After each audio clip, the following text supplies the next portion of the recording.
खुदाम यीशु अल मसीह के नाम में आज इस वक्त मैं आप सबको सलाम पेश करता हूँ। मेरा नाम गुलफाम ज़िया है और मैं खुदाम की खिदमत एक मिशनरी के तौर पर सर अंजाम दे रहा हूँ और कैप्रो मिशंस पाकिस्तान को एज अ नेशनल कोऑर्डिनेटर जो है वो लीड कर रहा हूँ। आज इस वक्त मैं शुक्रगुजार हूँ अपने खुदावंद का और ग्रेस बाइबल फेलोशिप की इंटायर लीडरशिप का, जिन्होंने ये मौका बख्शा कि उनके प्लेटफॉर्म से खुदावंद के कलाम की सच्चाइयाँ आप सबके साथ शेयर कर सकूं। और मैं ईमान रखता हूं कि खुदावंद अपने कलाम के वसीला से हमें बरकत देगा। आइए दुआ कीजिए। खुदा जुल जलाल, तेरा शुक्र अदा करते हैं आज इस वक्त के लिए, और खुदावंद तेरे उस फजल के लिए भी जो तूने हम सब पर किया है, और तेरे कलाम के लिए भी खुदावंद तेरा शुक्र अदा करते हैं जो हमारी जिंदगियों के लिए खुदावंद राहे निजात का सबब बनता है। तेरा शुक्र अदा करते हैं इस प्लेटफॉर्म के लिए भी, और दुआ करते हैं आज के कलाम के वसीला से खुदावंद यीशु मसीह के नाम में हम सब के ज़हनों को बदल तब्दील कर और खुदावंद अपनी राहों की तालीम दे, यीशु मसीह के नाम में, आमीन। खुदावंद के पाक कलाम में से आज इस वक्त एक इंतहाई इंपॉर्टेंट पैसेज की तरफ, एक इंतहाई टॉपिक की तरफ मैं आप सबकी तवज्जो मबजूल करवाना चाहता हूँ। आज इस वक्त जो खुदा के कलाम में से मैं शेयर करना चाहता हूं, उस टॉपिक का नाम है our God is on the rescue operation. हमारा खुदा एक रेस्क्यू ऑपरेशन पर है और पाकिस्तानी चर्च का, पाकिस्तानी कलीसिया का उस मिशन में, उस रेस्क्यू मिशन में खुद कलीसिया का क्या किरदार है, या यूं कह लीजिए Pakistani church and the rescue operation of God for the Nations. Pakistani church और खुदावंद का कौमों को बचाने के लिए मिशन। सो आज इस वक्त मैं आपको बताना चाहता हूं, याद रखिएगा हमारा खुदा एक मिशनरी खुदा है। वो कैसे, आगे चलकर हम देखेंगे।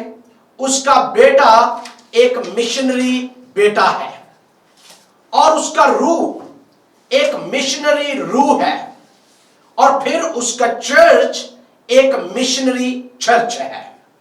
याद रखिए, मिशन जिसके ताल्लुक से मैं आज इस वक्त बात करने को हूं, कोई आम डिपार्टमेंट नहीं है कलीसिया का, कोई एक साइड पे लगा हुआ शोभा नहीं है कलीसिया का, बल्कि ये खुदा के दिल की धड़कन है, ये खुदा के दिल की हार्ट बीट है। या यूं कह लीजिए कि पैदाइश की किताब से लेकर मुकाशफा की किताब तक खुदा अपने एक ही मिशन पर काम कर रहा है, और वो मिशन है खोए हुओं को ढूंढना और उनको मसीह के गला में शामिल करना।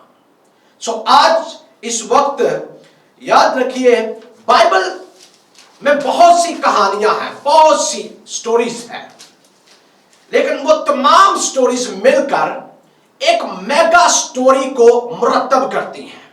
यानी खुदा एक ही स्टोरी को लेकर चल रहा है, और वो है बनी नो इंसान की रेस्टोरेशन खुदावंद के जलाल में फिर से।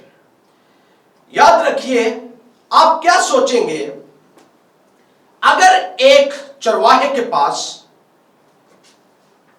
1000 बेड़े हों, 1000 बेड़े हों, उनमें से 100 शीप, 100 बेड़े उसके गले में हों, यानी उसकी चार दीवारी के अंदर हो, या यूं कह लीजिए उसकी कलीसिया में हो, लेकिन 900 sheep are out of the flock. वो उस गले से बाहर है, कोई पहाड़ों में छुपी हुई है, बिखरी हुई है, कोई कहीं और जो है वो भाग गई है, कहीं और खो गई है, कोई दरियाओं की जद में है, कोई पहाड़ों में जो खो गई है। सो आप मुझे बताइएगा, क्या उस शेपर्ड का, उस चरवाहे को आप कैसा शेपर्ड कहेंगे जब वो सिर्फ 100 की जो चार दीवारी के अंदर है उनकी फिक्र करता हो और बाकी 900 की ना करता हो? What do you think about it? कि what type of that shepherd? वो किस तरह का चरवाहा है। बाइबल हमें बताती है जीसस लेफ्ट 99, यीशु ने 99 को छोड़ दिया और वो जो खो गई थी उसको ढूंढने के लिए वो चला गया। आइए जरा मेरे साथ आगे बढ़िए। याद रखिएगा, खुदाए सलूस जिसे हम खुदा बाप, बेटा और रूह कुद्स कहते हैं, वो एक मिशनरी का दिल रखता है। खुदा सलूस एक मिशन हार्टेड जो है वो तसलीस है, और बाइबल मुकद्दस में तीनों इस मिशन पर काम करते हुए दिखाई देते हैं। मेरे साथ निकालिए, जब इस मिशन का, खोए हुओं को बचाने का मिशन जो था, rescue operation of the humanity, खुदावन ने आगाज किया, तो पैदाइश की किताब में 3 बाब की 9वीं आयत में जब आदम गुनाह में खो गया, क्या खुदा ने वेट किया कि आदम आए, वापस मेरे से माफी मांगे, तौबा करे और फिर मैं उसकी तरफ जाऊंगा और उसको रिस्टोर करूंगा? बाइबल कहती है खुदा ने ऐसा नहीं किया। God took a first missionary initiative. खुदा ने इंसान को बचाने के लिए पहला कदम खुद उठाया, और वो क्या था? पैदाइश की किताब 3 बाब की 9वीं आयत में लिखा है, जब आदम ने अपने आप को छुपा लिया, खुदा ठंडे वक्त में बागे अदन में आया और उसने आदम को आवाज दी, उन्होंने अपने आप को छुपा लिया और खुदावंद ने एक बड़ा मिशनरी इनिशिएटिव लिया। God took a first step to seek the lost. Humanity didn't took the step, God took the step कि वो उसको ढूंढे। और खुदा ने कहा, तब लिखा 9वीं आयत में, तब खुदा ने आदम को पुकारा। Mean God searched for the lost sheep. तब खुदा ने आदम को पुकारा और उससे कहा, तू कहां है? इस मिशन का आगाज जिसकी आज मैं बात कर रहा हूं और बाइबल जिसकी बात कर रही है, उसका आगाज मेरे और आपके खुदा यहोवा खुदा ने किया। देन फिर वो अपने बेटे को भेजता है, यानी God is the first sender. खुदा पहला भेजने वाला है। उसने अपने बेटे को भेजा, क्योंकि उसके बारे में लिखा है कि यीशु ने कहा, जैसे बाप ने मुझे भेजा है मैं तुम्हें भेजता हूं। यानी बाप मेरा सेंडर है, बाप मुझे भेजने वाला है। किस मिशन पर? उन खोई हुई भेड़ों को वापस लाने के लिए, उनको उन जगहों से दोबारा बहाल कर देने के लिए। गॉड टुक इनिशिएटिव एंड उसके बेटे ने अबे किया। तो क्या कहना चाह रहा हूं मैं? Our God, my father is a missionary father. Our Jesus, our redeemer, हमारा निजात देने वाला Yeshu Masih is a missionary Jesus Christ. Why? उसने कहा, मैं खोए हुओं को ढूंढने और निजात देने आया हूं। उसने कहा, मैं तंदुरुस्तों के लिए नहीं बल्कि बीमारों के लिए आया हूं। उसने कहा, मैं तबीबे आजम हूं, मैं खोए हुओं को ढूंढने आया हूं, खोए हुओं को ढूंढने, उन्हें निजात देने आया हूं। Jesus was a missionary, he was a missionary. Then फिर अमाल की किताब में 13वें बाब में उसका रूह कुद्स, जब अंताकिया की कलीसिया दुआ कर रहे थे, वहां नबी, मुअल्लिम, उस्ताद दुआ कर रहे, रोजे रख रहे थे, रूह कुद्स वहां पर आ गया। उसी का रूह, खुदा का जिसने इस ऑपरेशन का आगाज किया हुआ है, उसका रूह भी आके उसी मिशन पे काम कर रहा है और कह रहा है, बरनबास और शाऊल को मेरे लिए मखसूस यानी अलहदा कर दो कि वो दूसरी कौमों के पास जाए। देन जब यीशु मसीह ने हुक्म दिया मत्ती की अंजील में, उसके 28वें बाब की 19वीं और 20वीं आयत में, बस तुम जाकर सब कौमों को शागिर्द बनाओ और उनको बाप और बेटे और रूह कुद्स के नाम से बपतिस्मा दो और उनको उन सब बातों की तालीम दो जिनका मैंने तुम्हें हुक्म दिया है। आप देखिए इस बात को, किस तरह खुदा बाप, उसका बेटा, उसका रूह are working together for the lost sheep. Then उसका church, it was a missionary church. उसका चर्च जो था वो मिशनरी चर्च था। इब्तदाई कलीसिया was a missionary church. They were sending people, वो लोगों को भेज रहे थे। बरनबास को भेजा, शाऊल को भेजा, पौलुस को। मेरा क्वेश्चन आज जितने भी आप सुन रहे हैं ये है, क्या मेरी कलीसिया, क्या मेरा चर्च भेजने वाली कलीसिया है? क्या मेरी कलीसिया जाने वाली कलीसिया है? क्या मेरे चर्च में मिशनरी है? और अगर हैं तो क्या मैंने उनको ढूंढा है? मैंने उनको गिफ्ट को पहचाना है?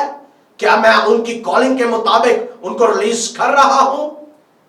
माय ब्रदर, खुदावंद चाहता है अगर वो मिशनरी है, उसका बेटा मिशनरी है, उसका रूह मिशनरी है, उसका चर्च मिशनरी था और अब है, हमारी कलीसियाएं भी मिशनरी कलीसियाएं बन जाएं। हमारी कलीसियाएं भी मिशन को सपोर्ट करने वाली कलीसियाएं बने। हमारी कलीसियाएं भी मिशनरीज को के पीछे जाने वाली बने, भेजने वाली बने, जाने वाली बने, वेलकमर बने और दुआ करने वाली मिशन के लिए बने।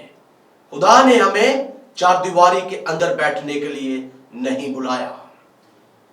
खुदा ने इनिशिएटिव लिया और अब वो चर्च को भी कह रहा है, you have to go out of the four walls of your church, of your building. So my message आज इस वक्त आप सबके लिए कि अगर खुदा की नेचर ही मिशन है, उसकी बेटे की नेचर ही मिशन है, उसके रूह की नेचर ही मिशन है, उसके चर्च की मिशन रूह भी नेचर भी मिशनरी थी, तो फिर मेरी कलीसिया क्या कर रही है?